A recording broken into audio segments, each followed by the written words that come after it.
Hola, te doy la bienvenida al sexto video de este curso gratuito de introducción a RIA.js. A lo largo de esta serie de videos he estado enseñando conceptos claves en JavaScript, antes de dirigirnos a construir proyectos en código. Y recuerden que la idea de este canal es compartir contenido exclusivo y de calidad que les servirá para afrontar un test en JavaScript o para postular con éxito como desarrollador en JavaScript. También pedirte que si este contenido te ha sido útil, por favor me apoyes suscribiéndote al canal, dándole un like o regalándome un café. El link te lo dejo en la descripción de este video y así me apoyarás para seguir subiendo más contenido al canal. Finalmente, anunciarte que ya puedes unirte a la comunidad de estudiantes latinoamericanos Coderson en WhatsApp, ¿no? El link también te lo dejo en la descripción, donde iré aperturando canales informáticos, según ustedes me lo pidan, para compartir cursos gratuitos y oportunidades laborales, como les estaba diciendo, para estudiantes universitarios o egresados de informática. Eso ha sido todo, sin más que agregar, comencemos. En el capítulo anterior habíamos conocido los dos grandes tipos de programación, la imperativa y declarativa. Habíamos conocido los paradigmas de programación o maneras de escribir el código, y por qué JavaScript es un lenguaje multiparadigma. Habíamos conocido los principios y directrices del paradigma funcional en JavaScript. Y por último, habíamos comenzado a aprender las buenas prácticas sólidas en JavaScript, implementando el principio de responsabilidad única en un super ejemplo hecho en programación funcional. Ahora, continuando para este video, tenemos los siguientes contenidos. Conoceremos qué son las funciones closure en sus múltiples casos que se presentan en el código y el caso más conocido de closure. Luego profundizaremos más en el objeto this y su relación con la función closure.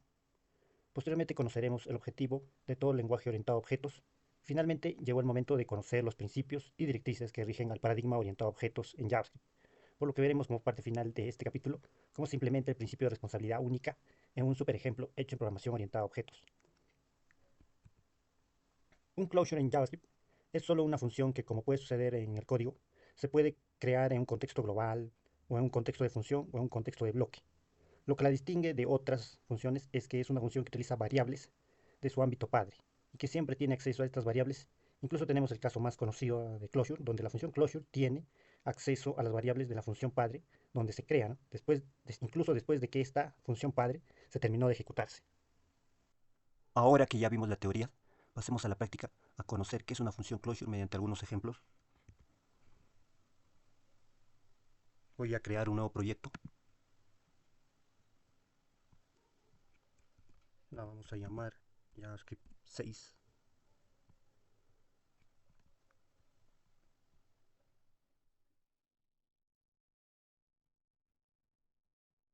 Voy a abrirlo en el editor. Listo. Ahora voy a crear un fichero JavaScript. Vamos a poner practice01.js. Listo. Entonces dentro voy a escribir una función. Una closure es una función. Entonces voy a escribir una función con el nombre social expressions. Listo. Entonces tengo creado a una función dentro del contexto global, ¿no? Entonces, para esta función el contexto global viene a ser su contexto padre o su ámbito padre, ¿no? Entonces, esta función es la que va a poder acceder o va a utilizar variables del contexto global, ¿no? Primero vamos a hacer que esta función utilice variables de su contexto padre, o sea, del contexto global. Entonces, para ello voy a crear una ejecución que se imprime en consola, una variable que esté fuera de su contexto. Listo. Y entonces voy a agregarle esta variable aquí. Vamos a poner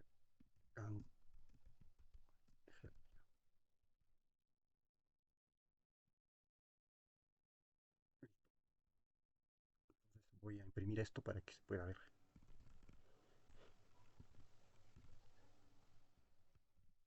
Y ejecuto. Tengo ahí la expresión. Entonces la función declarada en la línea 2 está accediendo a variables o a datos que se encuentran fuera de su contexto, ¿no? Entonces puede ser ubicado antes, puede ser también después, ¿no? Sobreescribiendo la función, sobreescribiendo la variable, quiero decir. Entonces acá podría ser what would you like. Listo. Y tenemos que imprime el valor más actual, ¿no? De la variable expression. Entonces, eso es una función closure, ¿no? Dentro de un contexto global. Ahora veámoslo dentro de una función, o sea, dentro de un contexto de función. Ahora voy a crear un nuevo proyecto.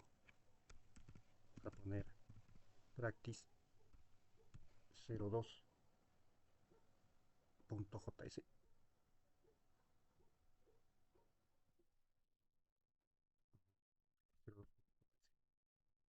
Ahora lo primero que voy a escribir es una función. Entonces le vamos a poner la función first.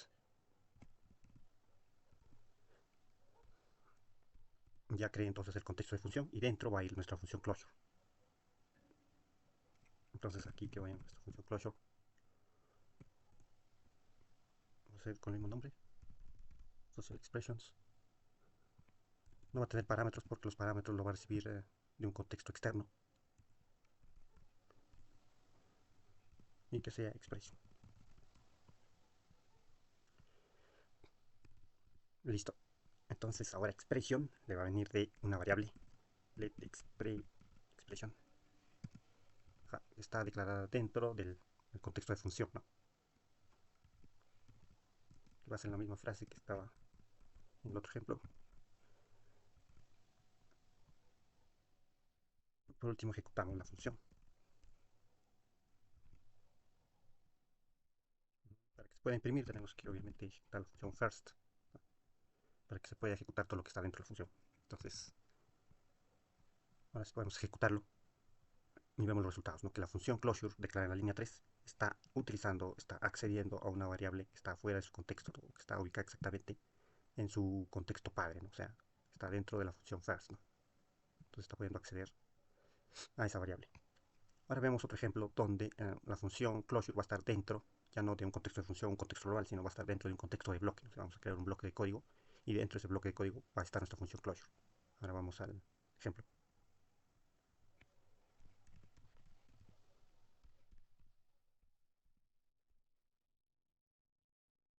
Ahora vamos a escribir nuestro ejemplo. Vamos a crear un bloque de código que sea un for, un bucle.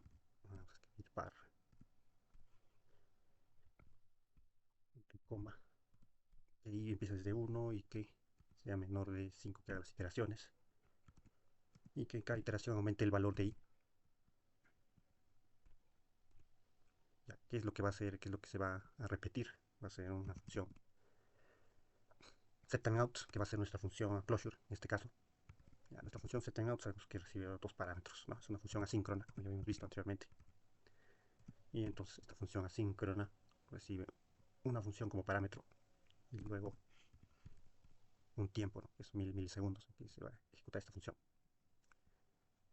Listo, vamos a imprimir i elevado al cuadrado. O sea, cada uno de los valores de i se van a elevar al cuadrado y se van a imprimir después de 1000 milisegundos, después de un segundo.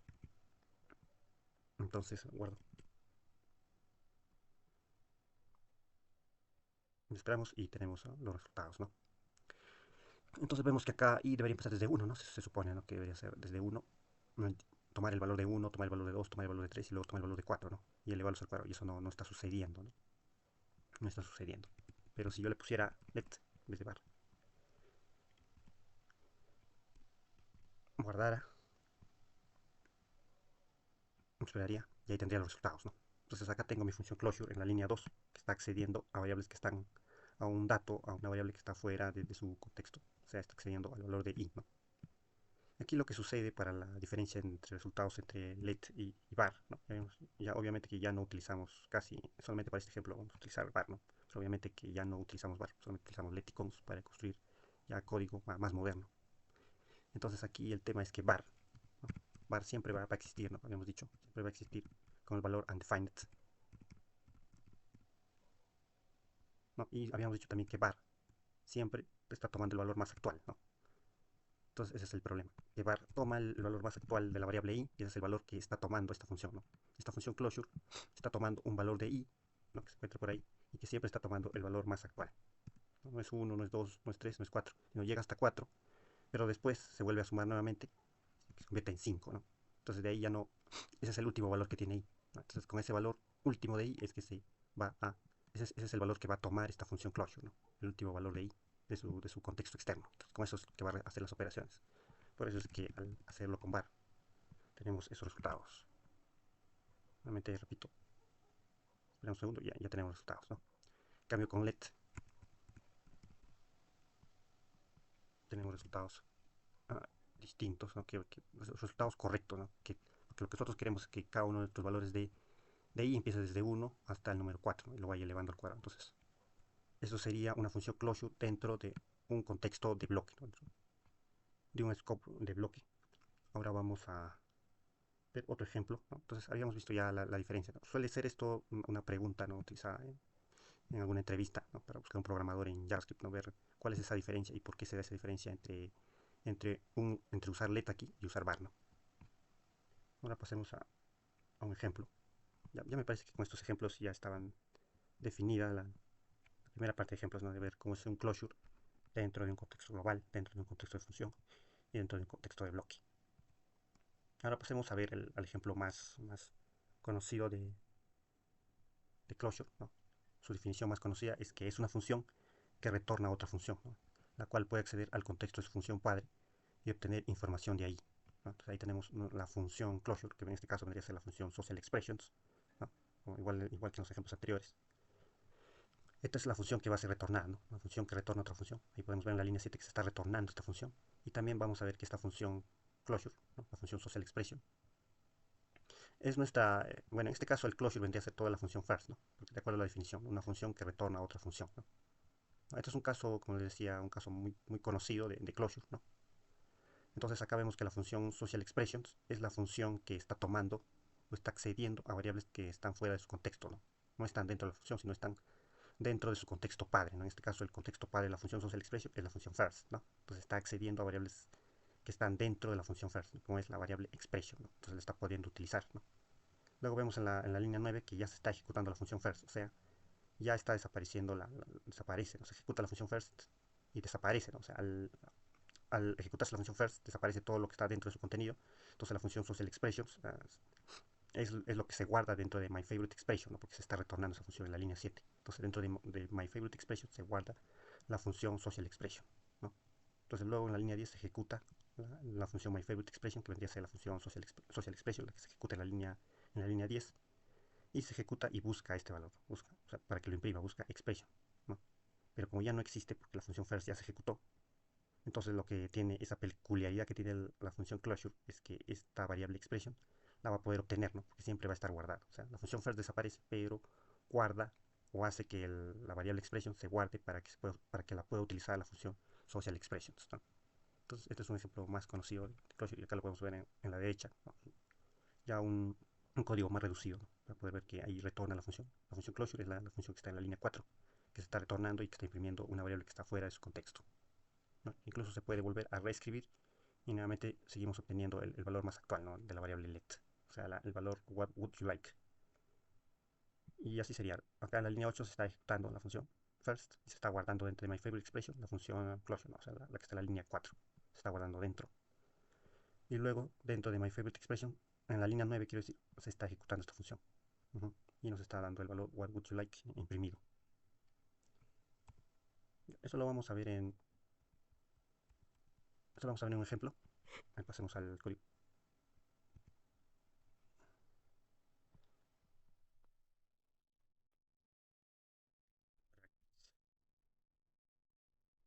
4.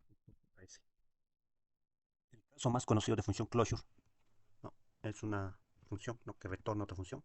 La función va a ser la función first. Esta va a ser la función closure, como decía. Y esta función va a retornar otra función, ¿no? Vamos a escribir la función social expressions. La escribimos y esta va a ser la función que va a ser retornada. Return social expressions. Ya, bastaría con eso, pero falta que esta función que es retornada utilice datos o variables fuera de su contexto, ¿no? Quiero decir, de su función padre, ¿no? O sea, de la función first. Entonces, vamos a escribir algunas variables. Let expression.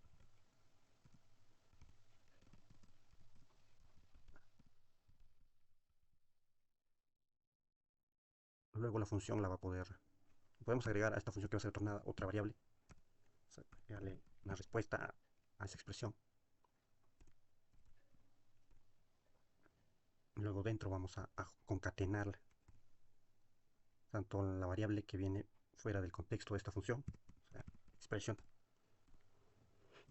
y luego la variable que pasamos, luego el parámetro, la función.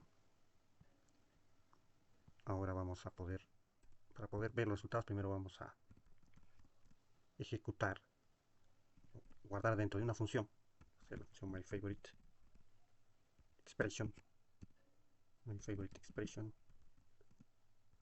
va a guardar la ejecución de la función first, o sea, va a guardar lo que está retornando, ¿no? O sea, la función socialExpression va a ser guardada dentro de myFavoriteExpression, ¿no?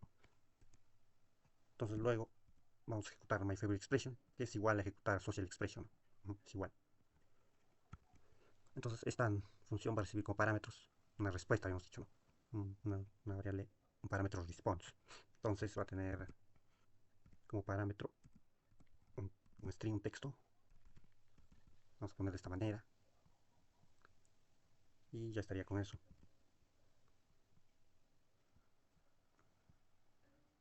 Y ya estaría con eso. Entonces la función, ¿no? La función socialExpression está pudiendo tomar variables que están fuera de su contexto, ¿no? Incluso cuando ya la función first se ha ejecutado en la línea 9, ¿no? Ya se había ejecutado y había dejado solo a la función socialExpression, ¿no? Entonces esta función sigue accediendo a las variables que están fuera de su contexto, ¿no? Incluso podemos hacerle una actualización, podemos sobreescribir expression, podemos ponerle así, para que se vea algo mejor la respuesta a la pregunta.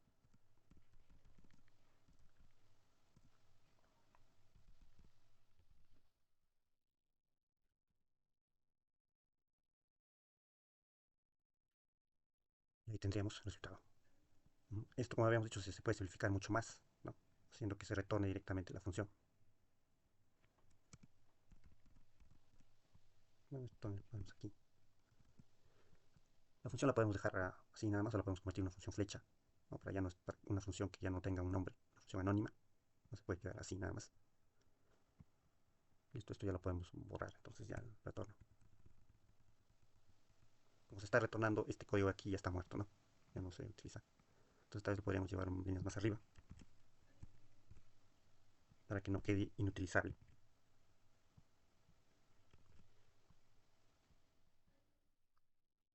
Y ya tendríamos el resultado. Ahora veamos un ejemplo más, algo distinto. Voy a crear un nuevo fichero. Y ahora vamos a crear nuevamente una función closure.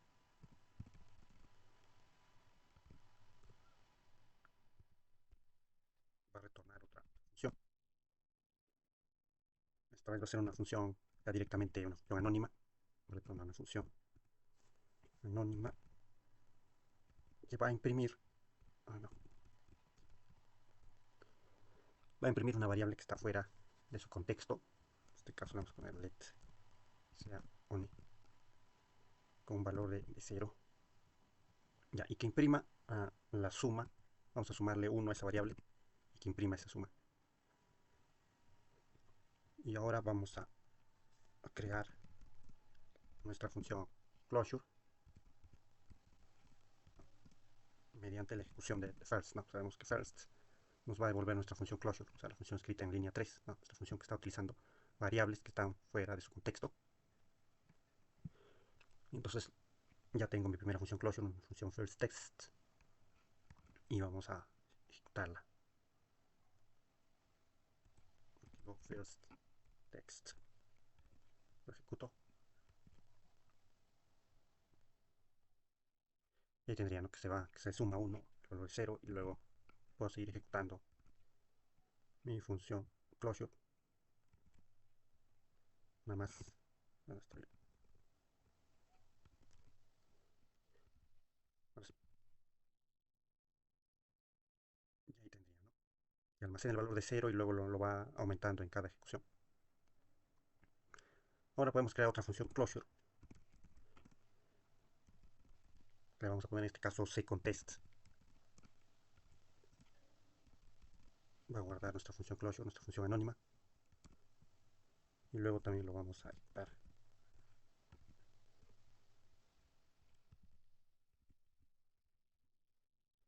Listo.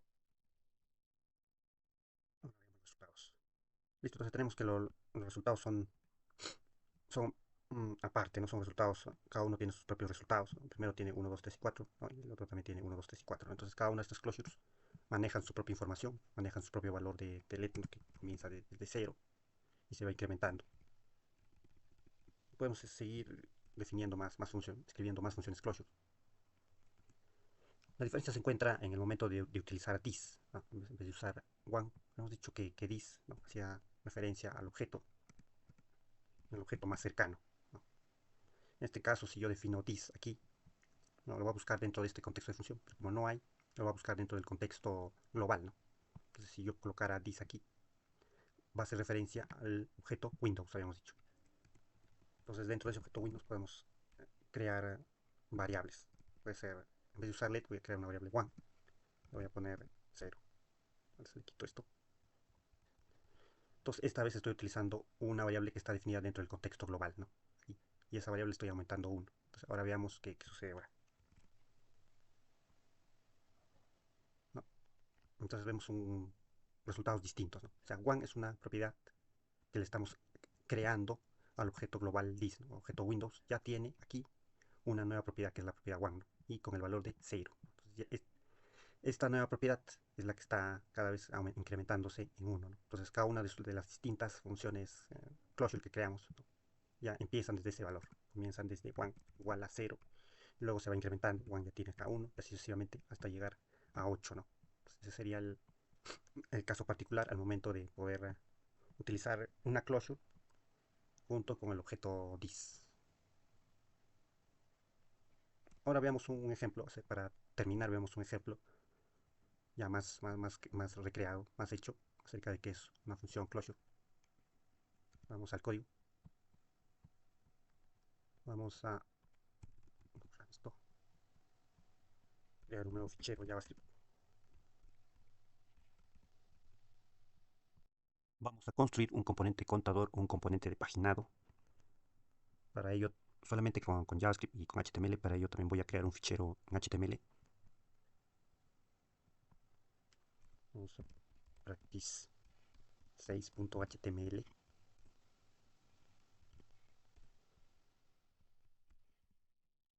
Y con esto vinculamos también al archivo JS.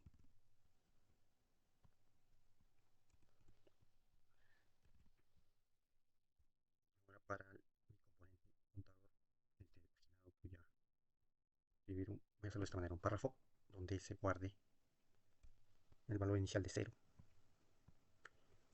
Va a tener un ID, number. Luego va a tener dos botones, ¿no? A través de los cuales vamos a ir incrementando el valor que está guardado dentro de este párrafo. Entonces ese tip va a contener a mi botón, mi botón type button. Ja. Este va a ser mi botón de suma. Luego voy a tener un botón también type button. Bueno, escribir así, que tenga mi menos. Ajá. Ya entonces ya tengo mis dos botones. Acá un type button, lo que me faltaba. Ah, y faltaba agregarle el ID. El incrementa, aumenta y disminuye.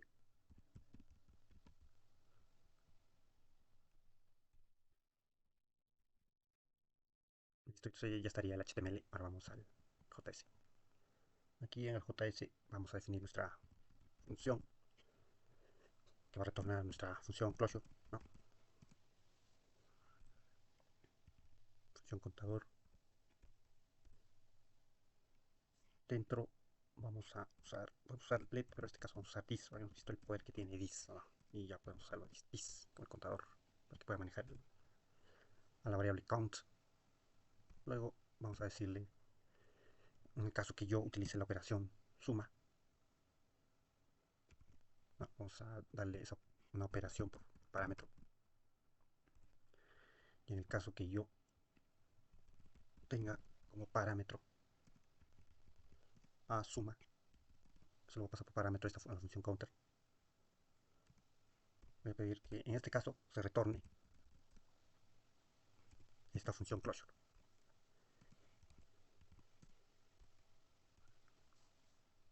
La función lo que va a hacer es sumarle, ¿no?, account más 1,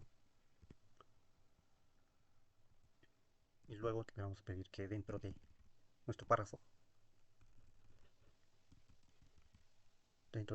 se guarde ese valor, ¿no?, ese valor actual, actualizado de count. Entonces eso es ya text content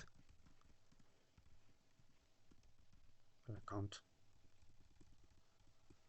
Puede ser this.count, no hay problema, está accediendo a la propiedad del objeto Windows, ¿no?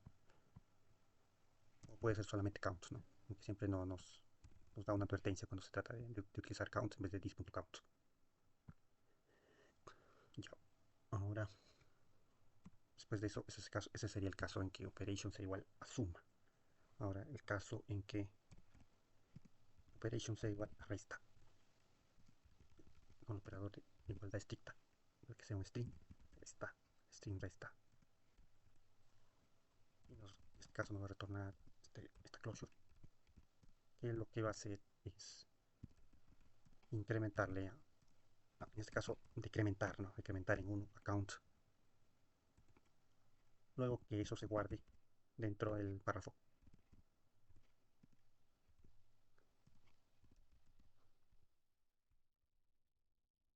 Solamente con count.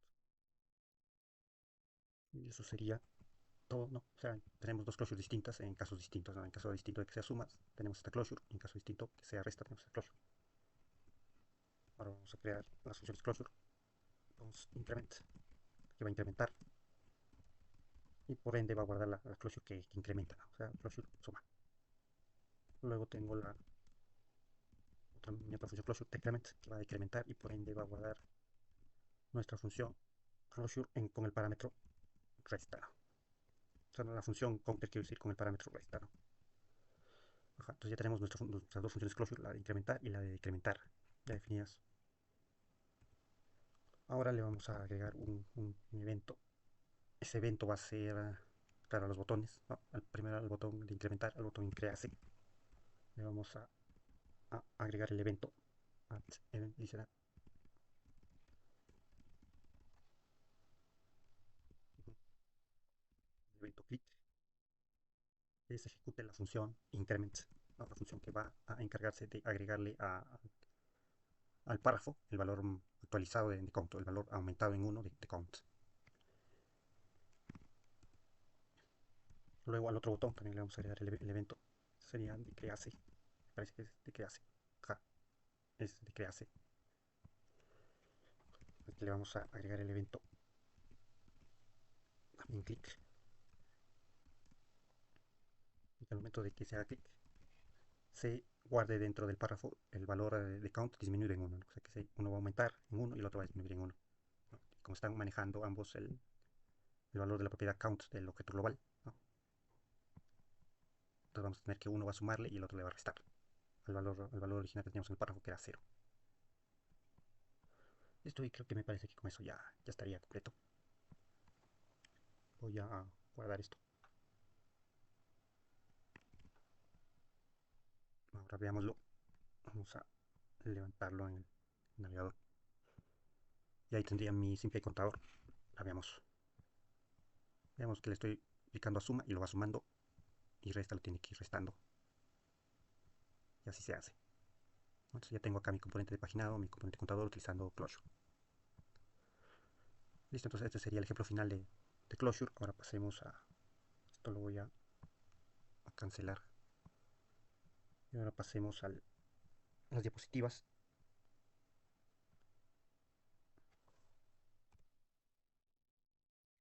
Todo lenguaje orientado a objetos tiene como propósito desarrollar software modular y por ende reutilizable.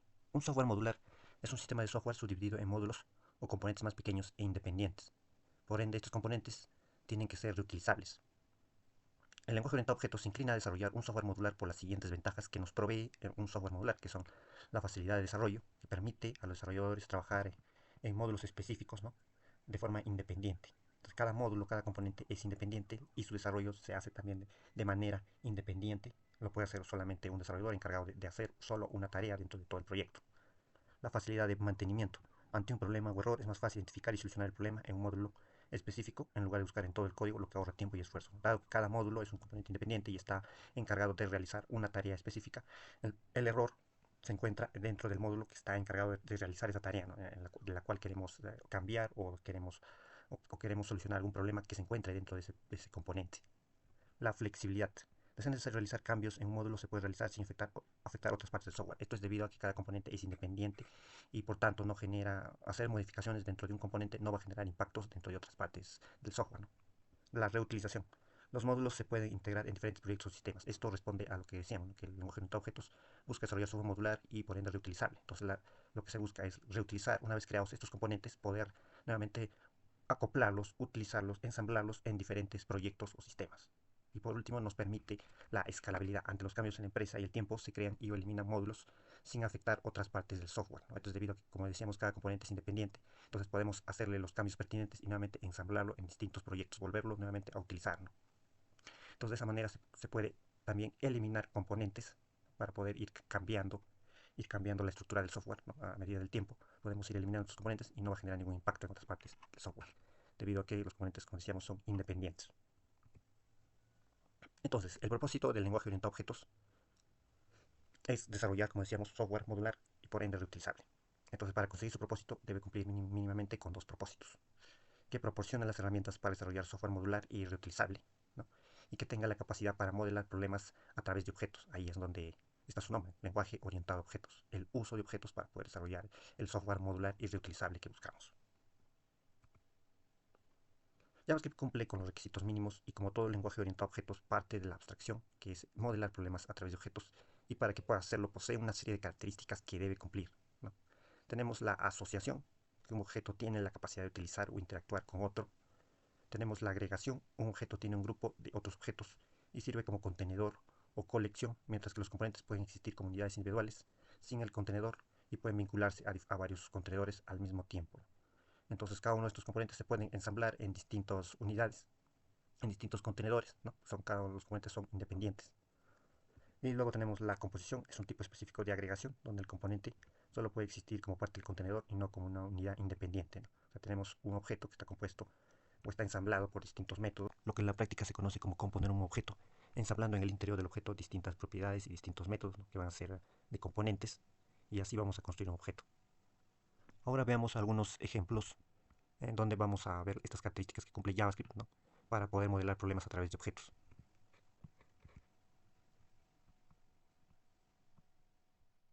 Vamos al código. Ahora vamos a crear un nuevo fichero JavaScript.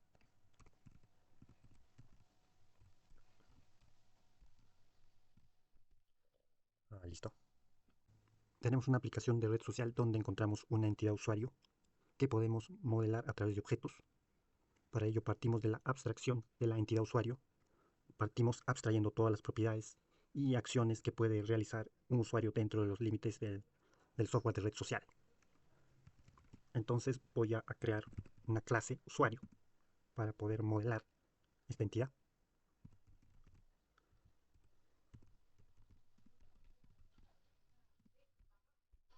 Dentro la función constructor con el nombre, el correo, el año de cumpleaños, la contraseña. Esto es lo que va a tener en su constructor.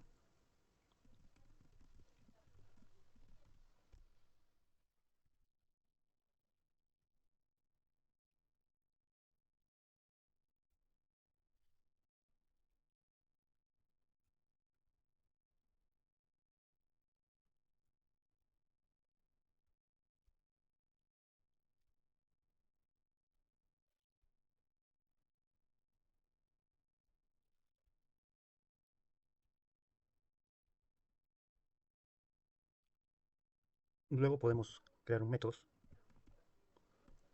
que me permita mostrar dentro de una interfaz de usuario el nombre del usuario.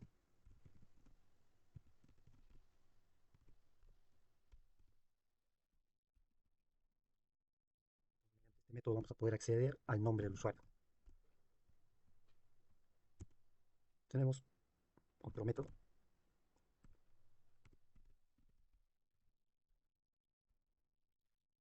que me permita acceder al email del usuario. Todo eso se encuentra dentro de los requerimientos de la aplicación. Podemos crear un nuevo método para cambiar el password del usuario, ¿no? Un nuevo password que se va a pasar por parámetro.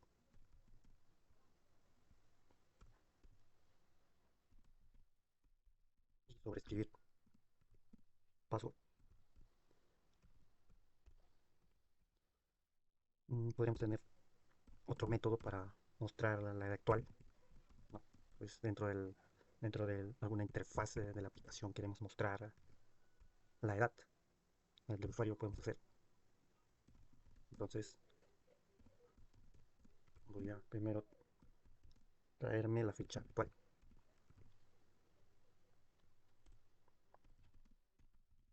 Luego voy a hallar la edad actual del usuario.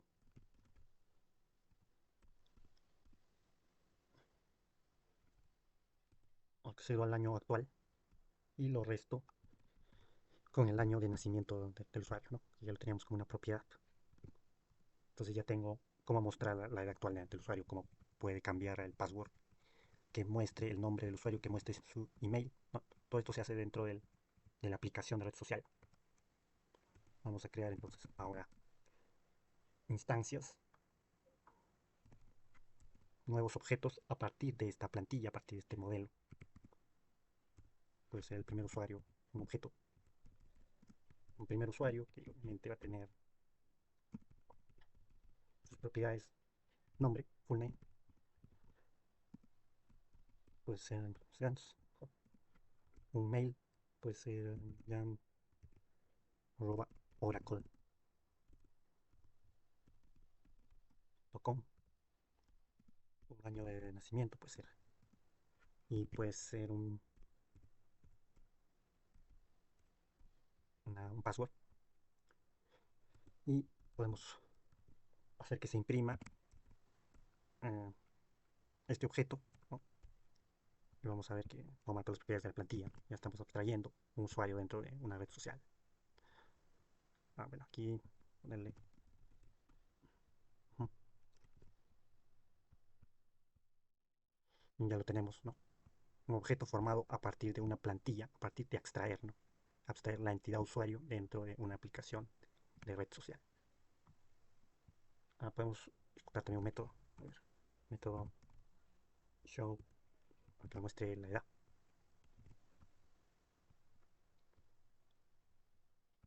First user.show current age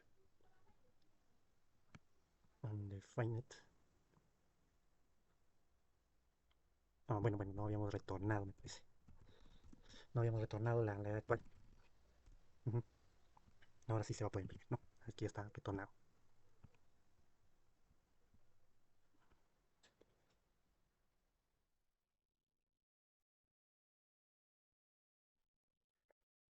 Bueno, aquí el tema es que este es un método, ¿no? Fecha.get full year, este es un método para poder hallar el año actual. Y ahora sí. Listo, ahora vamos a ver un ejemplo más. Le vamos a agregar practice8.js.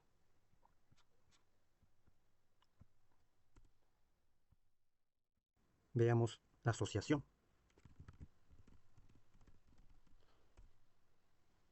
Nos vamos a enfocar para estos ejemplos en una red social que permite registrar usuarios y que estos usuarios puedan registrar la profesión que tienen y que también puedan participar puedan incluirse en ciertos anuncios que se puedan realizar dentro de esa. Es una red social de anuncios de trabajo, ¿no? Entonces, estos usuarios van a poder incluirse dentro de los anuncios, van a poder incluir su perfil, ¿no? Entonces, para ello voy a crear una entidad person.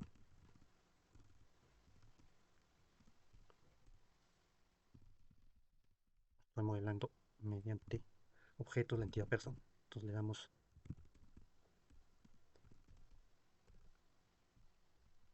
el nombre y el mail igual el mail, el mail.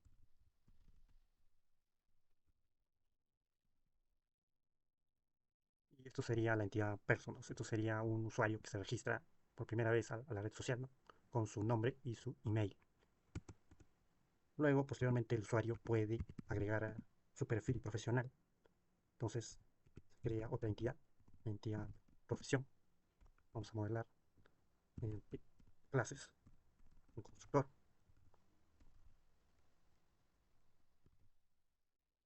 Dentro vamos a agregarle las siguientes propiedades: el trabajo que ocupa el usuario, o el costo mensual por sus servicios. Eso sería un monthly service cost, costo mensual por sus servicios de este usuario y sus años de experiencia en ese trabajo. Years of experience. Esas serían las tres propiedades que tenga este objeto.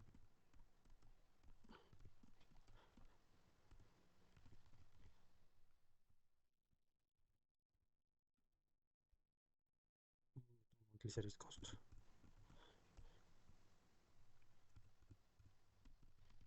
Years of experience y years of experience. Entonces ya tenemos dos clases definidas, ¿no? Entonces se puede vincular una de la clase profesión, se puede vincular a la clase person, ¿no? Para que cada uno de los usuarios, parte de sus datos, también incluya su perfil profesional. Entonces vamos a crear primero nuestras instancias, nuestros objetos a partir de estas plantillas. Creo el objeto, un primer usuario que se registra con sus datos, su nombre, el apellido, sea un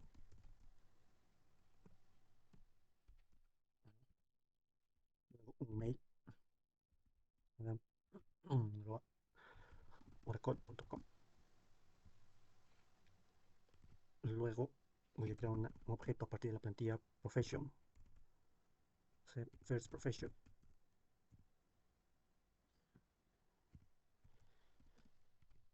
Esto va a ser igual a la plantilla profession. Le agregamos los parámetros, que sea architect,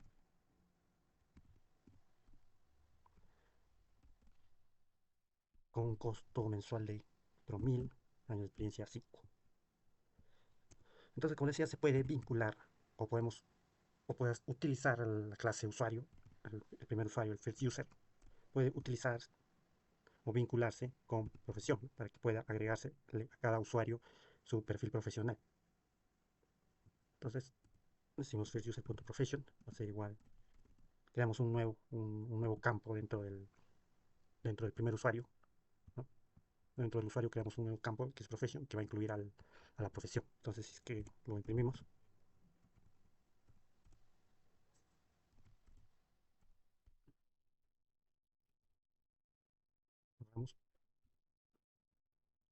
y tenemos ahí al usuario, ¿no? Con sus datos y también con su profesión, ¿no? Hemos podido asociar, vincular, ¿no? Clases distintas o hacer que una clase pueda hacer uso de otra clase, ¿no? Para poder construirse, ¿no? Entonces estamos ensamblando, dentro de una clase estoy ensamblando otra clase, ¿no? Eso es, eso es la asociación. Ahora veamos la otra característica, vamos a ver en otro ejemplo. Vemos otra característica aquí. Veamos la agregación. Para ello voy a reutilizar el código anterior.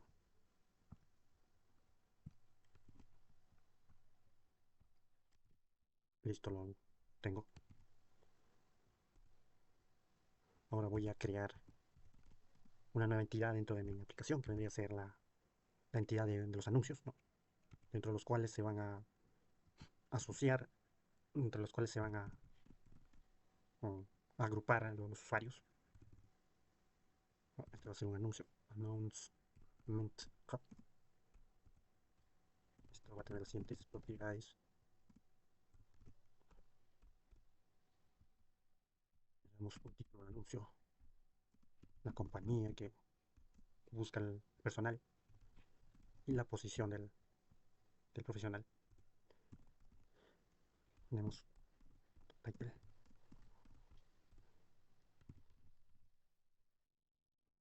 y una más. Bueno, ahí no. Esas son tres. Este va a ser este ya se sabe.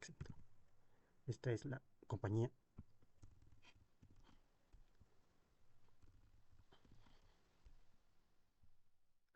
la posición.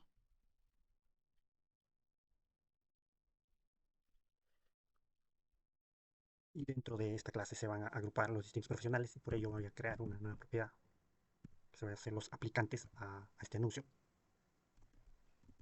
Los aplicantes de este anuncio que va a ser un array, ¿no? Que va a agrupar los distintos perfiles o distintos usuarios, ¿no?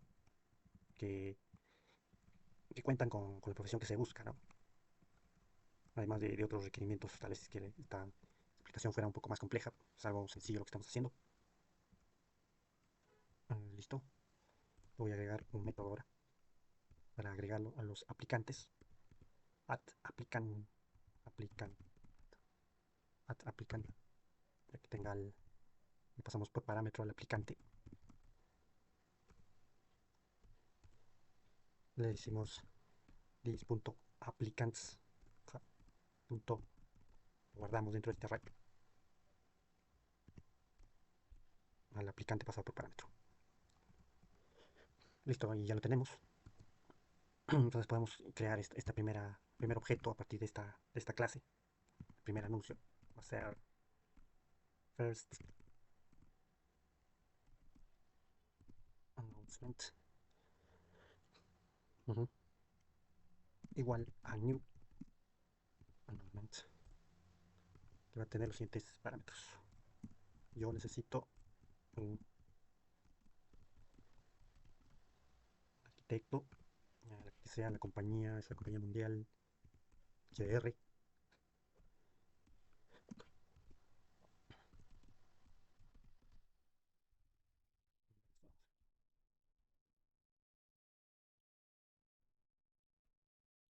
Así.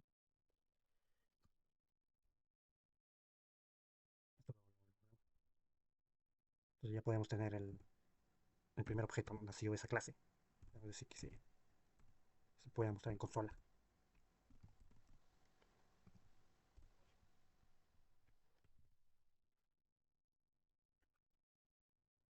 Y ahí tenemos el primer anuncio de la aplicación, porque todavía no tiene aplicantes.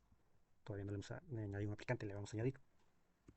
Entonces, el primer anuncio, first announcement, le añadimos un aplicante mediante su método add_applicant. Entonces le aplicamos, vamos a aplicar a este anuncio al usuario que habíamos creado, ¿no? Al usuario Adam. Ahí lo tenemos con todo su perfil profesional, que ya también lo habíamos asociado, ya lo habíamos asociado anteriormente. Entonces le vamos a agregar add_applicant first user. Y por último lo mostramos en la consola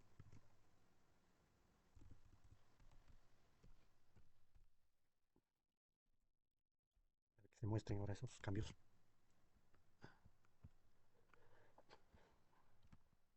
Y ya tengo al primer aplicante para este anuncio, ¿no? Entonces podemos ver que estas clases lo que hace la agregación es poder, esta clase hace de un contenedor, ¿no? De otros objetos, ¿no? Es un objeto que va a contener otros objetos, como se puede ver aquí en los resultados, ¿no? Un objeto que va a contener otros objetos y que estos objetos son independientes, ¿no?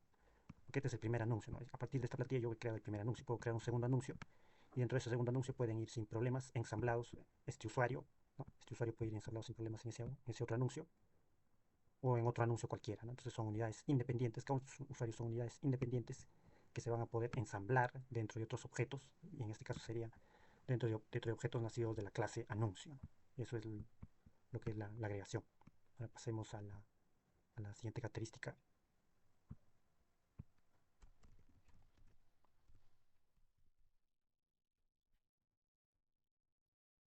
Veamos la composición. Para ello lo más idóneo es utilizar un ejemplo que ya habíamos visto anteriormente, y lo vamos a pegar. Necesitamos esto. Entonces tenemos aquí una clase, la clase person, que utiliza a la clase professional, y en los resultados podemos ver cómo es que esto lo vamos a ahorrar. Vamos nuevamente a imprimir resultados. Y entonces tenemos que el objeto person utiliza al objeto profession, ¿no?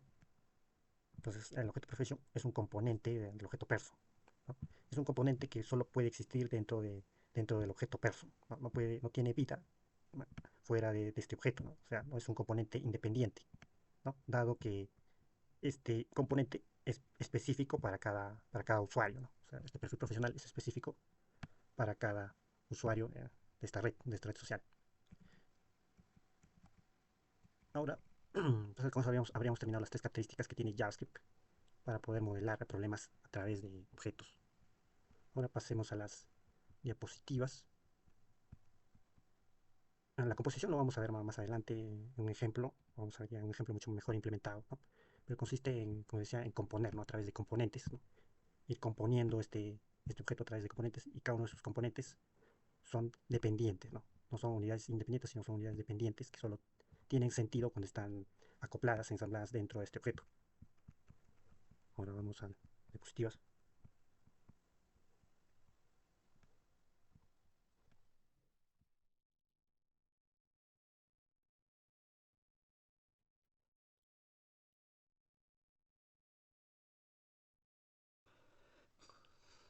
Ahora, para que JavaScript garantice el desarrollo de software modular y reutilizable, posee las siguientes características.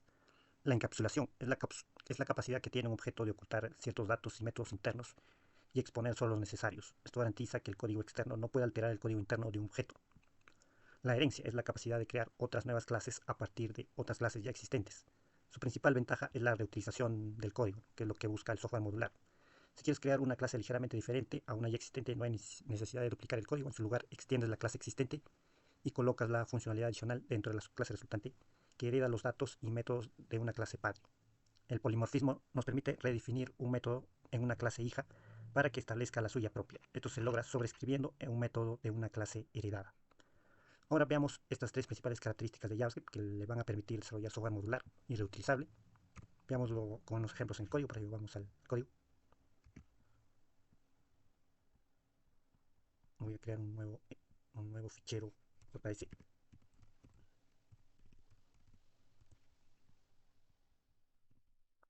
Vamos a hablar primero del encapsulamiento.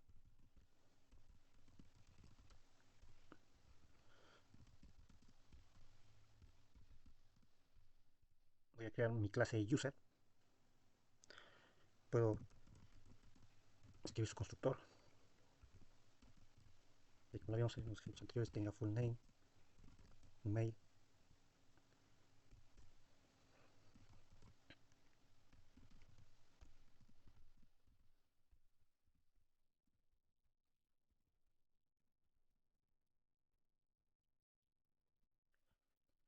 Listo.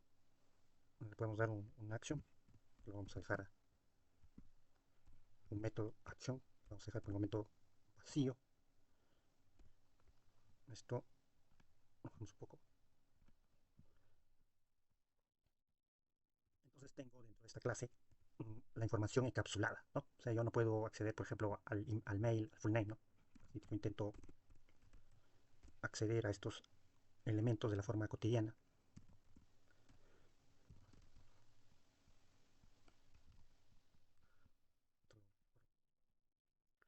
Entonces ya tengo un problema, ¿no? No se puede acceder porque dentro de este objeto, ¿no? Esta clase, dentro de este objeto, nosotros queremos acceder a la propiedad mail del objeto global Windows, ¿no?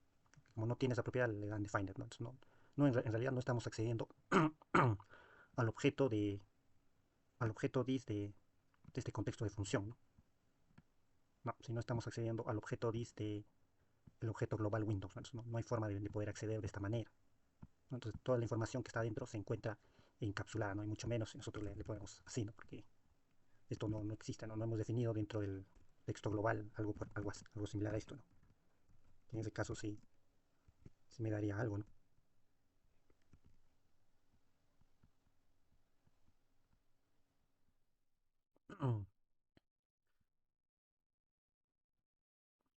dice que hay un error. Esto debería ser this.email y ahora sí. Y ahora sí, no está, pero solamente está accediendo a una propiedad del objeto global Windows, ¿no? Entonces no puede acceder a las propiedades del objeto creado dentro del contexto de función, ¿no? Que se ha creado dentro de esta clase usuario. No se puede acceder. En JavaScript se creó lo que técnicamente se llama los campos de clase privados.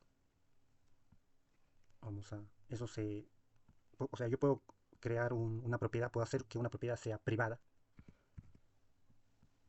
¿no? Eso era mediante se llamaba private class fields. Private class fields es que es ponerle un hash a cada una de las propiedades que van a ser de acceso privado. Entonces yo puedo definir esa propiedad h como privada. Entonces puedo poner aquí, puedo decir que sea una propiedad también. Y dentro de mi constructor. Y no voy a poder acceder de ella de la manera cotidiana y normal. Por ejemplo, que yo retorne aquí. This.h.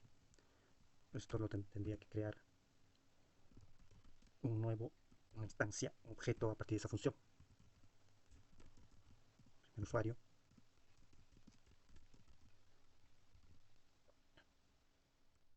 Podemos poner datos. Y un mail.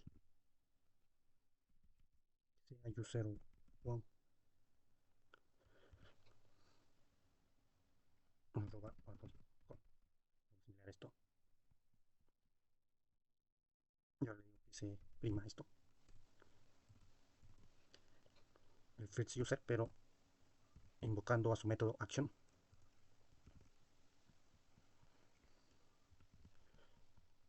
Bueno, entonces ya no vamos a poder acceder de la forma cotidiana que podemos acceder a las propiedades, ¿no? Mediante this.h, ¿no?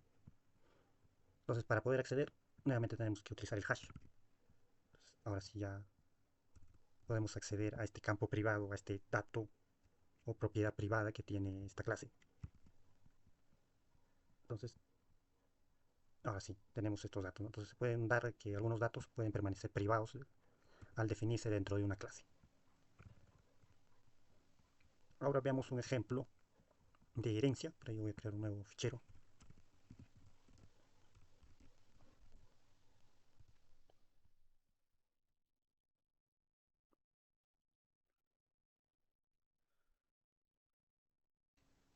Ahora veamos en este ejemplo las características de herencia y polimorfismo. Voy a crear una clase similar a las que ya vimos en los ejemplos anteriores.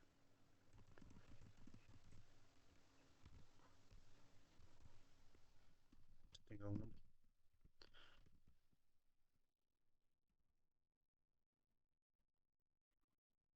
un método saludo.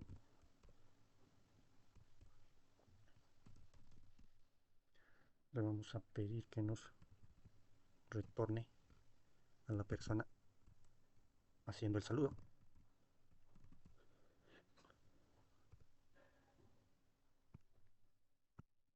Vamos a hacer hello, I am. Tengo el método. Voy a crear un objeto a partir de esa plantilla, una instancia de la clase.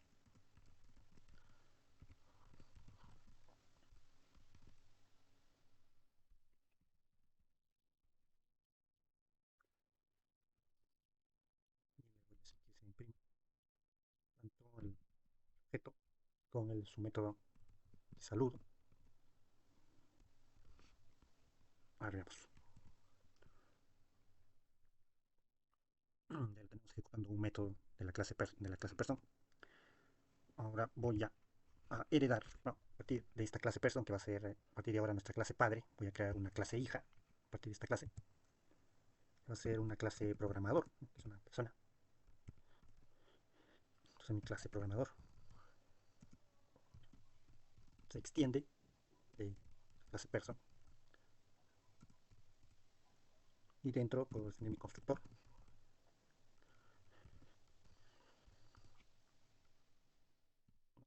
Yo quiero que mi clase ser programador siga teniendo ese campo name, siga teniendo la propiedad name. Entonces la heredo mediante la palabra clave zapper, zapper name, y también name que se tome por parámetro, ¿no? Se tomaba por parámetro como veíamos en la línea 2. Entonces se hereda, ¿no? ese campo. Luego se van a seguir heredando los demás métodos que tiene Person. Programmer va a heredar el método create que tiene Person, pero puede tener también sus propios métodos. Por ejemplo, que la clase programador tenga su propio método write code, darle un parámetro. Entonces decimos si existe el parámetro coffee. Bueno, existe el parámetro coffee. Muestra en consola el siguiente mensaje. Yo estoy programando. Estoy programando. Y caso contrario, es el operador ternario. ¿No? Yo tengo operador ternario. Y aquí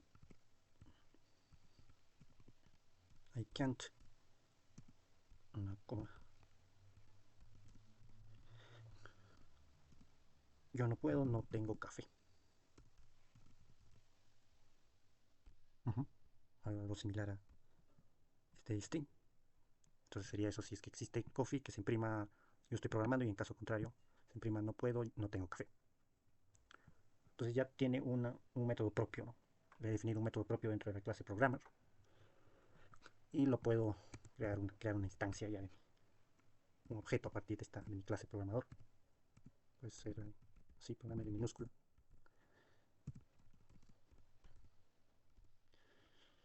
Que como decíamos, hereda, ¿no? Hereda lo que es el campo name, entonces le tenemos que heredar por parámetro ese campo, que sea igual como antes. Y luego le pedimos que se imprima.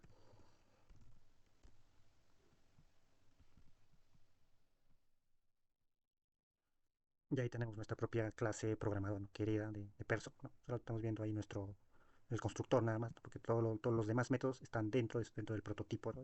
De esta clase programador, ¿no? Pero igual podemos acceder por ejemplo, vamos a acceder a uno de sus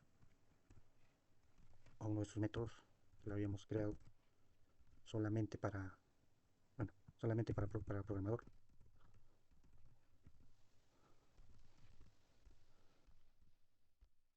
Tiene un parámetro, y el parámetro es, ahora sí, guardo, borrarlo, y ahí tenemos que escribir exactamente la palabra. Ahora sí, me parece. Bueno, en ese caso no, porque estamos viendo que se imprima. Ahora sí, ahora sí.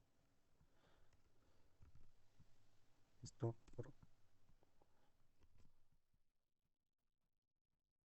y ahí tendría, si que esto fuera vacío, esto lo borro, y ahí lo tendríamos, ¿no? Sí, aquí lo que le habíamos puesto una variable, y eso es incorrecto, hay que ponerle un tipo de dato, un string, un número, ¿no? Listo. Ahora podemos crear otro método dentro de la clase perso. Puede ser el método, a ver, what's your job, me parece. What's your job. Dentro del return a la persona, al nombre this.name. Es un o es una, es un o es una, es un o es una, no se sabe, no se tiene definido, ¿no? Una clase general, ¿no? Es una clase padre a partir de la cual nace la clase hija, la clase programador. Y entonces voy a crear el mismo método dentro de la clase hija, método what's your job. Ya tengo el método. Y ahora voy a sobreescribir el método what's your job para esta clase programador, ¿no? No va a ser igual que la que habíamos definido para la clase person. Entonces decimos return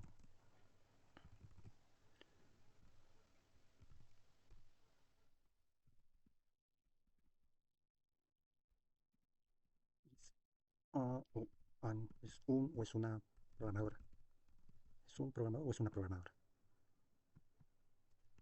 Guardo, entonces ya tiene hemos sobrescrito el método, ¿no? O sea, estamos aplicando la característica del polimorfismo. Entonces vamos a ver qué sucede pues, ahora que hemos sobrescrito. Esto lo dejamos aquí, programmer. ¿Cuál será el mensaje que nos imprimirá? Programmer.what's-your-job. Es el método. En este caso tendría que ir con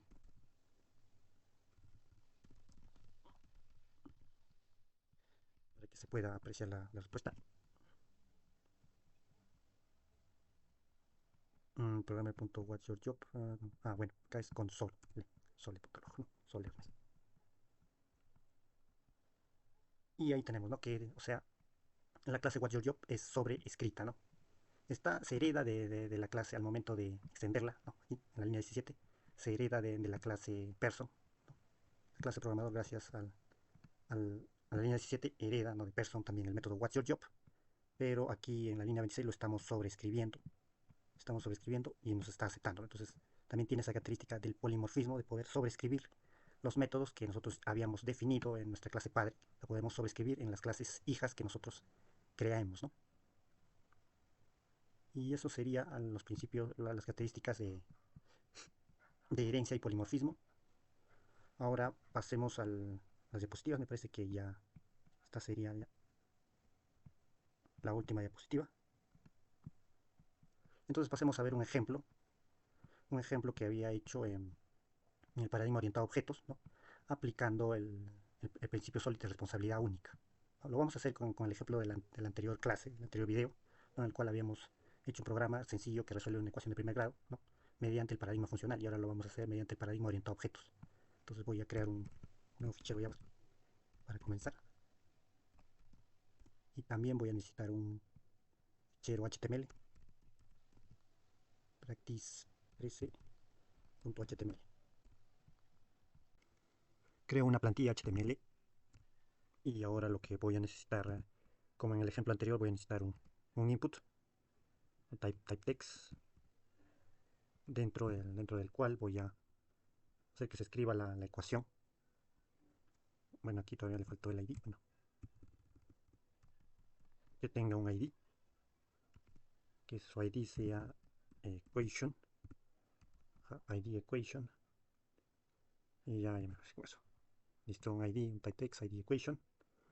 Puedo agregar un placeholder también, que lo habíamos agregado. Ingresa ecuación a x más b igual a c. Es una ecuación de primer grado la que debe ingresar a través del input tipo text.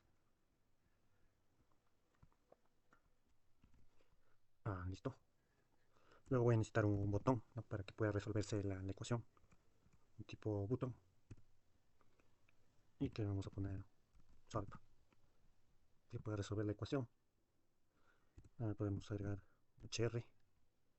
Vamos a poner un párrafo donde vamos a ver los resultados. Entonces vamos a poner id result. Y aquí es donde se van a guardar los resultados al resolverse la ecuación. Por último, un script para poder vincularlo al archivo js. ./practice13js. Ahí lo tengo. Ahora sí. Ya, y con eso ya tendría completo el HTML para este proyecto. Ahora pasemos al JS. Listo. Lo que vamos a resolver son ecuaciones del tipo ax más b igual a c, o pueden ser del tipo c igual a ax más b, o pueden ser ax igual a c, ¿no? O pueden ser c igual a ax, ¿no? Son estos cuatro tipos de ecuaciones que vamos a poder resolver. Entonces, para poder resolver estas ecuaciones necesitamos despejar x, ¿no? Para obtener x, ¿no? Lo vamos a obtener desde la primera forma, ¿no? Desde la primera forma sería c menos b entre a, ¿no? De la segunda forma podríamos también, pero va a ser lo mismo, ¿no? Va a ser igual a esta forma, c menos b entre a, va a ser igual a x. Y en los demás ejemplos simplemente b no va a existir nada más, ¿no? B va a ser igual a 0 nada más. Entonces vamos a utilizar esta forma general para poder hallar x. Entonces para poder hallar x vamos a necesitar c, b y a. Y para programar esto con el paradigma orientado a objetos, y aplicando también el principio de responsabilidad única, vamos a necesitar clases, ¿no? Vamos a necesitar componentes, en este caso clases, como decía, Cada uno de estos componentes va a tener una tarea y la tarea va a ser hallar cada una de estas tres variables. Una clase, un componente, va a hallar C, otra clase va a hallar B y otra clase va a hallar A. Y luego otro componente se encargaría de hallar X. Y por último otro componente se encargaría de imprimir los resultados en el input. Quiero decir, en el párrafo. Se encargaría de imprimir los resultados, ¿no?, del valor de X en el párrafo. Entonces en total tendríamos cinco clases, ¿no?, que vamos a desarrollar aquí. Entonces partiríamos primeramente desde tomar el valor que es enviado por este input tipo text. Tendríamos que capturar ese valor que es enviado por este input. Entonces capturamos el valor que escribimos, ¿no? Ahí vamos a capturar el valor de la ecuación que escribimos. Entonces para eso voy a crear una variable donde voy a almacenar que sea input equation. Esto va a ser document. Lo vamos a hacer con document.getElementById, ¿no? En otros ejemplos habíamos utilizado otras formas, pero lo vamos a hacer por document.getElementById. Luego voy a colocar el ID. El ID era el ID equation. Entonces le ponemos equation. Entonces de este elemento vamos a necesitar el value, ¿no? O sea, el valor que guarda ese input tipo text al momento de que yo escriba mi ecuación. Entonces con esto ya estamos capturando el valor que yo ingreso. Listo, entonces luego puedo transformar ese string que yo ingreso, puedo partirlo en sus dos componentes, ¿no?, en los dos lados de la ecuación, porque voy a recibir una ecuación que puede ser, por ejemplo, 3x más 4, algo así, igual a 7. Entonces lo voy a partir, ¿no?, en los dos miembros. Por un lado tengo el lado izquierdo de la ecuación y por otro lado tengo el lado derecho. Entonces le pongo left sides of equation, lados de la ecuación, sides of equation igual a input equation punto split. Eso lo hacemos mediante este método split. Lo vamos a separar en los miembros. Luego de eso, esto vamos a ver con ejemplo también. Vamos a verlo con ejemplo por el momento. Vamos a ver, puede ser que yo lance esta ecuación, x más 4 igual a 7. Esto es let. Y le digo equation.split. Y le digo que después se muestre sides of equation.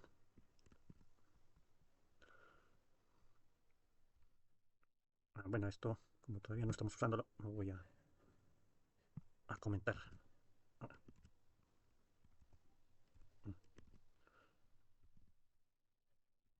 Listo, ya lo tengo. Ahora sí. Y ahí tendría los dos miembros de la ecuación, ¿no? Entonces eso es lo que está haciendo el método split cuando se le ingresa el parámetro igual, en este caso. Ya ahora lo voy a dejar como estaba esto.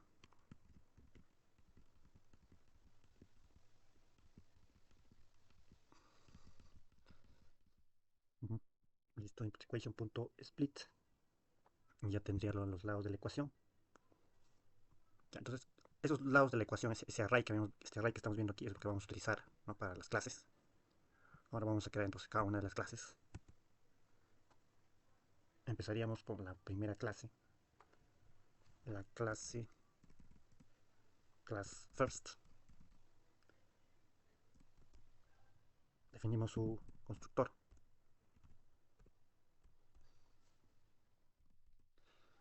Y dentro cada uno va a recibir una propiedad, ¿no? En este caso le voy a poner list, que va a ser esta lista, ¿no?, este array que está de los dos lados de la ecuación. Eso va a ser el que va a recibir. ¿Por qué? Porque esa lista, ese array, es lo que vamos a utilizar para hallar A, B y C. Entonces aquí le damos action. El método action se va a encargar de hallar el valor de A. En este caso, esta clase va a hallar el valor de A. Entonces le damos index. Entonces ahí vamos a necesitar hacer el test myRegex. Tendríamos que crear un regex para hacer el test. Sí, tendríamos que crear un regex. Entonces voy a crear un regex aquí. Vamos a poner let por el momento. my regex. Este regex va a ser de x, ¿no? Que contenga el valor de x, contenga el valor de x. Entonces le decimos myregex.test de la lista, en este caso this.list. Ahora vamos a ver si el lado derecho o el lado izquierdo de la ecuación es la que contiene a x, ¿no? Entonces vamos a ver si es el lado izquierdo, de list 0 le decimos. Entonces vamos a ver si es que contiene a la variable x, ¿no? Mediante este regex le hacemos esa prueba del método test. Y vamos a ver si es verdadero. Si es que es verdadero que contiene x, index va a ser 0, y en caso contrario, index va a ser 1. Luego ese valor de 0 o 1 es el valor que vamos a utilizar posteriormente para hacer el match. Entonces le pongo let match. Entonces sería this.list. Nuevamente el array, ¿no? uno de los componentes de la lista, en este caso, uno de los elementos de la lista, va a ser lo que vamos a utilizar, ¿no? Dependiendo del índice, ¿no? En el que se encuentra x. Si es que se encuentra en el índice derecho, o si se encuentra en el lado derecho, quiero decir, o en el lado izquierdo, ¿no? Entonces, si es que se encuentra en el lado izquierdo, es 0, ¿no? 0. Y entonces aquí vamos a buscar hacer el match. Para poder, acá le aplicaríamos un regex que me permita encontrar, este método match me permite encontrar todas las coincidencias, todos los números que contengan x. Le voy a decir todos los números que contengan x. Entonces para eso voy a crear la expresión regular. Esta expresión regular va a necesitar de que le agregue, a ver, primero sería paréntesis. Tendría que empezar desde, acá tendría que contener x, eso sí, tendría que contener x, un número que en el lado de la ecuación que contiene x tenga x, ¿no? Porque eso es a, ¿no? Podemos ver aquí, no habíamos hablado de eso, que a es es la variable de la ecuación que tiene x, ¿no? Que acompaña a x, ¿no? Entonces para poder hallar a, vamos a tener que encontrar aquel número que está en el lado derecho o en el lado izquierdo que esté junto a x. Entonces para eso le ponemos x aquí. Luego después le vamos a decir que sea un número que puede ser negativo, puede ser positivo. Y luego que incluya dentro unos números, ¿no? Tener signo y luego tener números del 0 al 9. Luego va a ser un número decimal, entonces después de esa cifra entera va a tener una cifra decimal, va a ser un número decimal el que contenga x. Entonces ese número decimal va a tener cifras también del 0 al 9. Entonces ya estaría con eso, tendríamos la expresión. Entonces vamos a buscar ese tipo de número, ¿no? Que sea un número decimal, que la búsqueda sea global, ¿no? Busque todos los números que sean de signo positivo, signo negativo, que sean decimales y que contengan a x. Ahora vamos a pedir que nos dé como resultado este método la conversión a entero de este array de coincidencias, ¿no? Esto va a ser un array de coincidencias, ¿no? Todos los números que coinciden con tener x, que sean decimales, que empiecen con signo positivo o negativo, los va a convertir en enteros. Pues aquí con eso ya tenemos el número, ¿no? Se va a poder encontrar el ax, luego va a convertir este a en entero. Entonces ya teníamos el valor de a aquí. Luego vamos a hallar el valor de b. Primero vamos a empezar con el valor de c, ¿no? Más adecuado. Esto lo vamos a dejar ahí la clase nada más. Vamos a hallar a la clase c. Sería clase tercera, ¿no? Que se va a encargar de hallar el valor de c. Entonces, para hallar el valor de c vamos a nuevamente tener que hacer el constructor, porque esto también va a hacer uso de ese array, ¿no?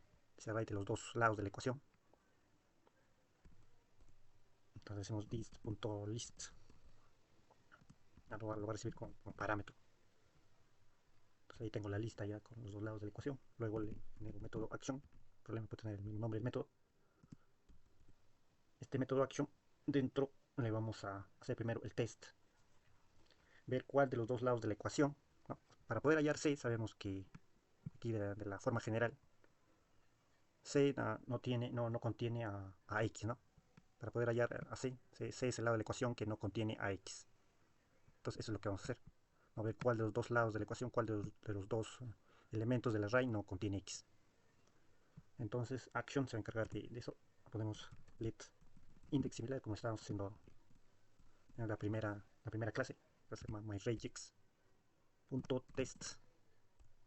Acá para que haga el test con el componente, con el lado de la ecuación, ¿no? O sea, el elemento de la lista. Puede ser el elemento de la izquierda.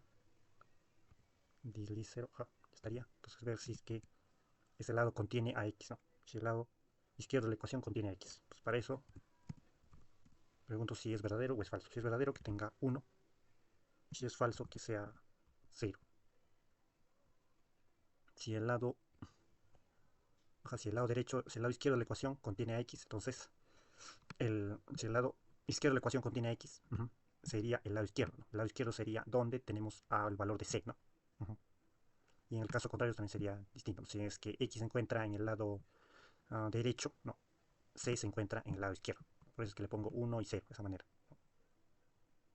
Ahora return. Le voy a pedir que me retorne,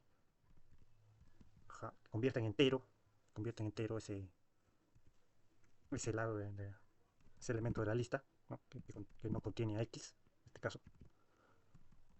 This.list de index, este es el lado que no contiene a X. Y que lo convierta en entero, entonces ya tendríamos a C, ¿no? Ya lo tenemos. Solamente con este simple método. Ahora sí veamos a la variable b, como llamamos la variable b, la variable que siempre está acompañando a X, ¿no? O en otros casos b simplemente 0, ¿no? A esa variable. Entonces para ello, a second, tendríamos que nuevamente hacerle un constructor. Un constructor tenga la lista, ¿no?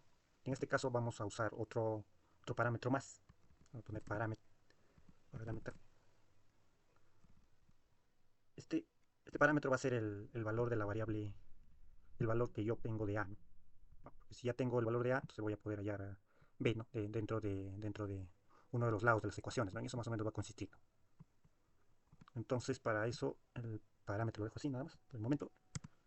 Y luego dentro voy a usar esas dos variables, this.list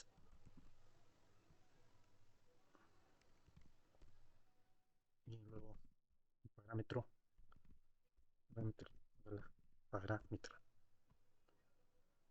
Luego su método action para poder hallar el valor de B. Listo, empezaría entonces por hallar en qué lado de la ecuación se encuentra X, ¿no? Porque ese es el lado donde también se va a encontrar B, ¿no? Entonces tendría que nuevamente buscar cuál de los dos elementos de este array que tiene a los lados de la ecuación se encuentra X. Entonces le decimos regex, ¿no? Nos permite hallar en qué lado de la ecuación está X. .test. Y podemos decir que es el lado izquierdo que contiene a X. Luego, si es que ese es el lado, no, si es que es verdadero, entonces el elemento va a ser el primer elemento, o sea, el elemento de índice 0. Y si es que no, ese es el elemento de índice 1, el segundo elemento del array. Ya teniendo el lado en el que se encuentra el valor de X, entonces podemos buscar las coincidencias, todos los números que se encuentran en ese lado de la ecuación. Entonces, para eso decimos this.list con el índice que ya lo habíamos hallado, cuál de los dos lados de la ecuación se encuentra X, y en ese lado de la ecuación se encuentra X hacerle un match, o sea, buscar todas las coincidencias, todos los que coincidan con ser números, todos los números que se encuentran dentro de ese lado. Entonces para eso voy a aplicar otra expresión regular. Abro esta expresión regular, voy a buscar a nivel global, voy a buscar todas las coincidencias. Luego le digo que capture todas las coincidencias, entonces que estas coincidencias pueden ser un número con signo negativo, con signo positivo. Luego que incluya un número entero, desde el 0 al 9. Y luego también que después de eso puede ser un número decimal, ¿no? Entonces puede tener un punto. Entonces después del punto decimal va a tener cifras, que también van a empezar desde el 0 al 9. Y ya lo tendríamos, ya tendríamos la expresión regular para poder buscar todos los números que se encuentran en ese lado de la ecuación, ¿no? En el lado que contiene a x. Uh -huh. Luego, dentro de todas esas coincidencias, todos esos números que vamos a quitar, a veces hay algunos espacios en blanco, entonces vamos a utilizar el método filter para poder quitar esos espacios. Entonces, numbers.filter para poder quitarle todos los espacios en blanco. Entonces, cada elemento del array, en cada elemento del array se va a retornar solo aquellos que sean distintos de vacío. Entonces tenemos distinto de vacío, un elemento distinto de un elemento vacío. Entonces, eso lo guardo, entonces ya tendría los números, ¿no? Ya sin espacios vacíos, un array sin espacios vacíos.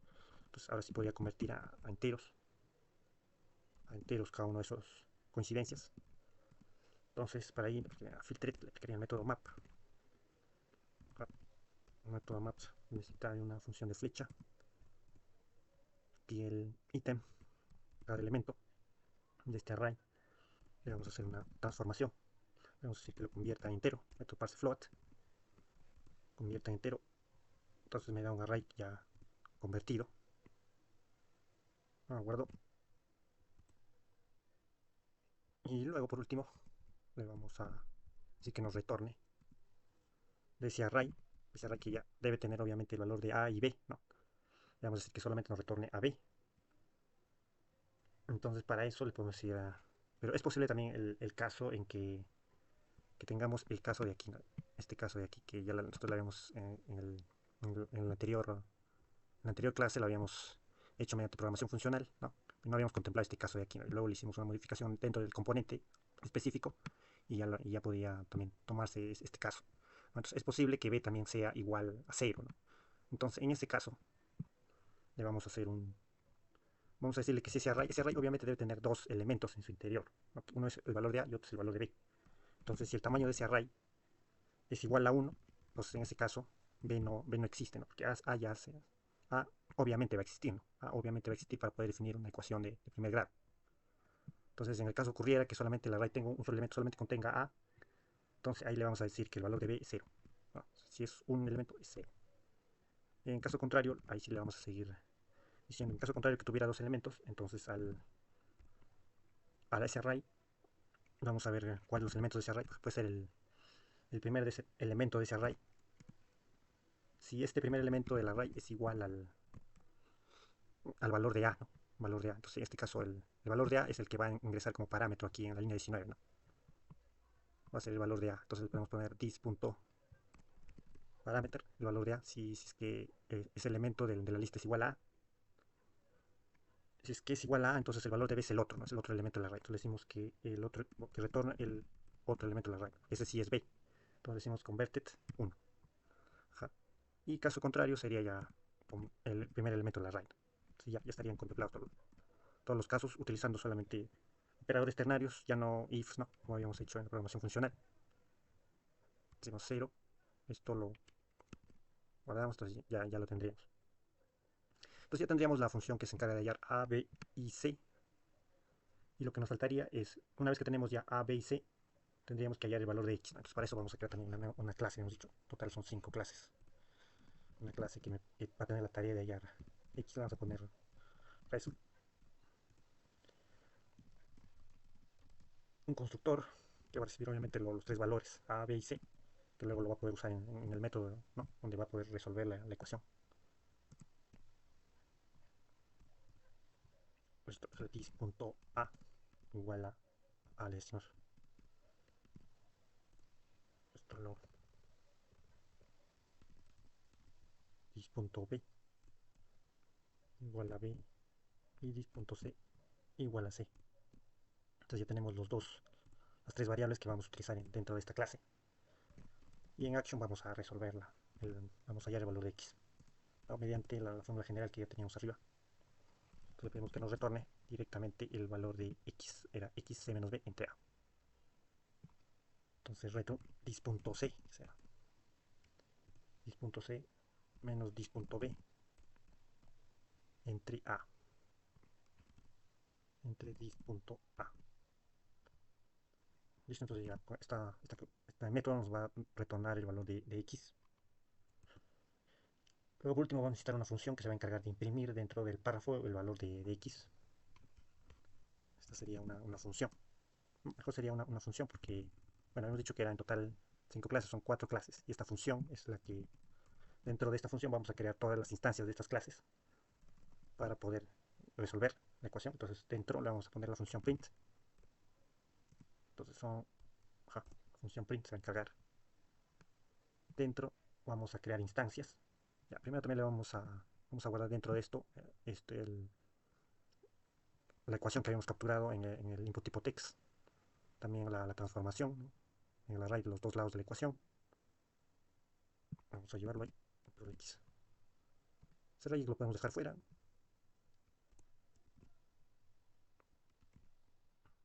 Listo. Entonces creamos un objeto a partir del primer objeto. El objeto que se encarga, quiero decir, a partir de la primera clase, creo el objeto a partir de la primera clase, la clase que se encarga de hallar el valor de x. Esta era la clase de first, ¿no?, que va a necesitar un parámetro. El parámetro habíamos dicho que era el array, ¿no?, donde están los dos lados de la ecuación. Este array es el array size of equation. Entonces va a recibir como parámetro size of equation. Ese va a ser el primer objeto. Luego el segundo objeto ponemos true. También va a ser una instancia de la clase que se encarga de hallar a b, clase second.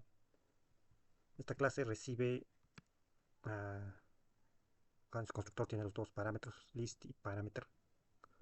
Entonces sería primero la lista, size of equation, los dos lados, la lista de lados de la ecuación.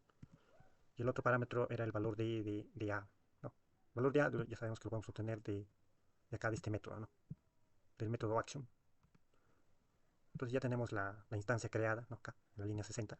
Entonces le podemos decir de este objeto el método que se ejecuta el método action, y eso nos va a dar el valor de a. Entonces ya tenemos los dos parámetros.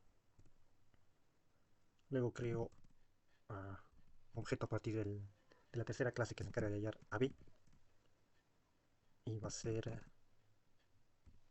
a la tercera clase. La tercera clase tiene solamente en su constructor un parámetro y va a ser solamente los lados de la ecuación.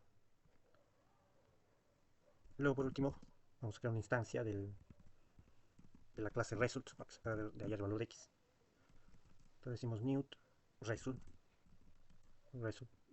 Y result habíamos visto que recibe, ¿no?, como parámetros el valor de las tres variables a, b y c, para poder hallar a partir de ellas el valor de x. Entonces para poder hallar a, b y c solamente como nos basta, ¿no?, ejecutar los métodos action dentro de cada una de las clases, ¿no?, dentro de cada una de las clases. Entonces vamos a ejecutar esos métodos. Entonces decimos one.action para hallar el valor de a, luego two.action para hallar el valor de b, luego three.action para hallar el valor de c, y ya tendría las tres variables que necesita para hallar x. Esto lo guardamos por C. Entonces ahora el valor de x, let valor de x, le ponemos let valor de x sería igual al método action de la clase result, ¿no?, que nos permite hallar el valor de x. Entonces sería result.action, ejecutamos el método action y ya tenemos dentro de la variable valor de x, el valor de x, quiero decir, ¿no? Ya tendríamos el valor de x. Ya, entonces no vamos a redundar mucho y vamos al document.getElementById. Vamos a guardar dentro del párrafo, dentro de este párrafo que tiene id result, vamos a guardar el valor de x. Entonces el id es result.textContent. Ya dentro de que tenga como contenido ese párrafo va a tener un template string. El valor de x es el valor de x es valor x. Y con eso ya ya estaría, ¿no? Entonces, esta función se va a ejecutar, ¿no? Al momento de hacerle clic en el botón, ¿no? Y lo que va a hacer es guardar dentro del párrafo este template string, ¿no? Con el valor de x. Eso sería todo lo que hace esta función. Voy a guardar. Y ahora le vamos a decir que al momento de hacerle clic en el botón aquí, se ejecute esa función, la función print. Pues le doy aquí a un clic dentro del botón. Un clic, aquí lo tenemos. Al hacer clic, se ejecute la función print. Y ya estaría con eso. Guardo. Ahora vamos a ver. Listo, entonces ahora voy a ingresar la ecuación. 2x más 4 igual a 6. Listo, ahora vamos a inspeccionar. List is not defined, me dice en la línea 9. La línea 9 del JavaScript. La línea 9. Bueno, aquí tenemos que esto va, o sea, como parámetro, ¿no? Entonces debe estar ahí. Ahora sí me supongo que sí, los demás constructores también tienen como ingresando como parámetro. Sí, ahora sí. Entonces solamente será el inconveniente. Ahora lo vamos a nuevamente a refrescar.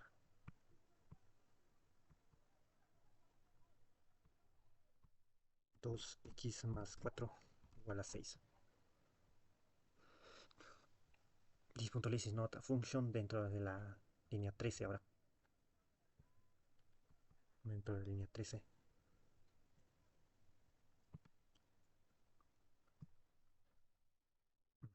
Acá this.list de index. Hacerle un match. No, lo que estamos haciendo es buscar las coincidencias.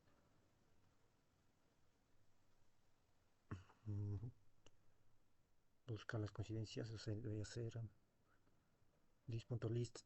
Bueno, aquí sabemos que como es un array, ¿no? Tenemos que utilizar el bracket notation, ¿no? Es un array dentro del cual estamos buscando en cuál de los dos lados de la ecuación se encuentra el valor de x.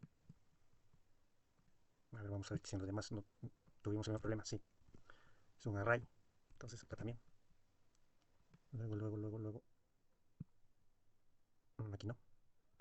Aquí sí estamos usando bracket notation.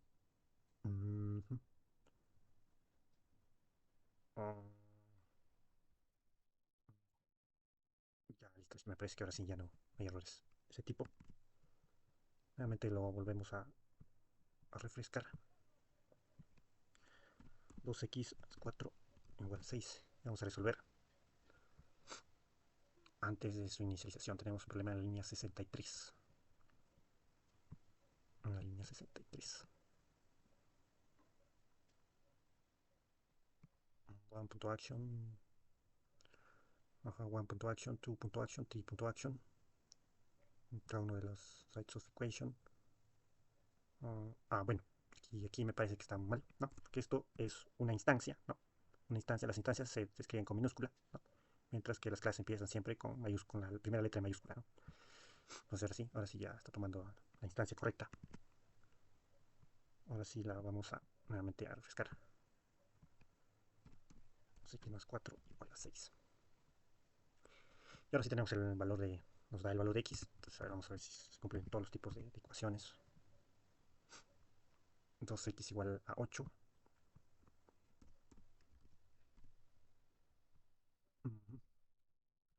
Tenemos el inconveniente de que no puede resolver este tipo de ecuaciones.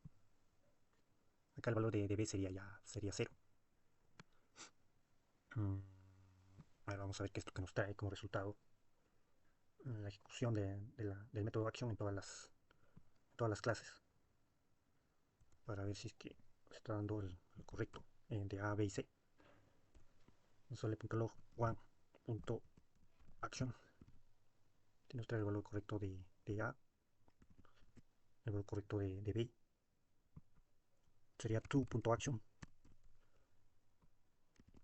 Y acá sería 3.action.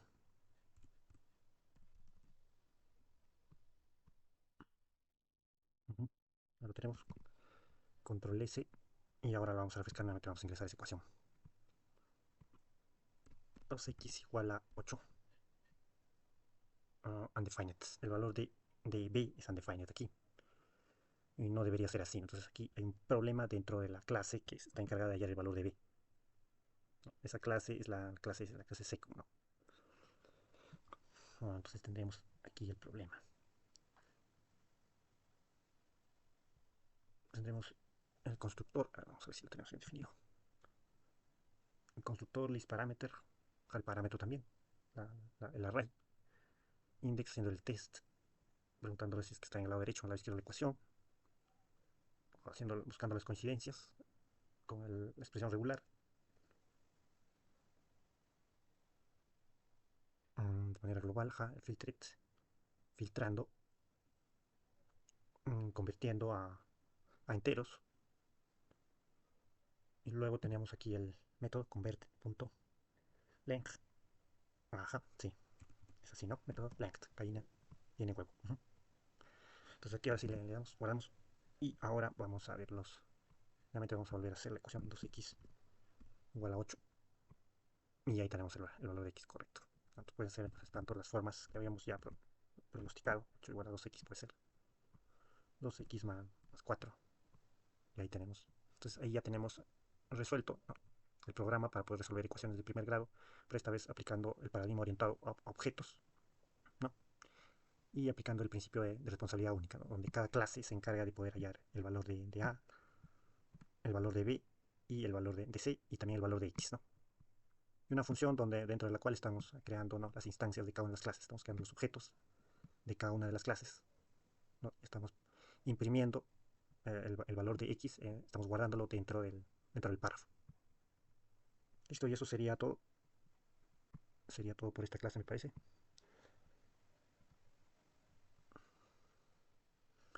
Listo, esto sería todo entonces por esta clase. Espero que me puedan seguir apoyando. Espero que les haya gustado este video. Me puedan seguir apoyando o puedan escribir algún comentario si es que alguna cosa no les ha quedado claro. Yo les puedo comentar. Y nos vemos en el siguiente video. Ya les dejé el link también correspondiente al grupo de WhatsApp que he creado, ¿no?, la comunidad de Coderson, ¿no?, mi comunidad propia, la comunidad de Carlos Depp. Y también les había dejado el link para si es que alguien puede apoyarme regalándome un café. También está el link. Y también voy a dejar el link para que puedan acceder al código, como lo había dejado para en la anterior clase. Eso sería todo y gracias. Nos vemos.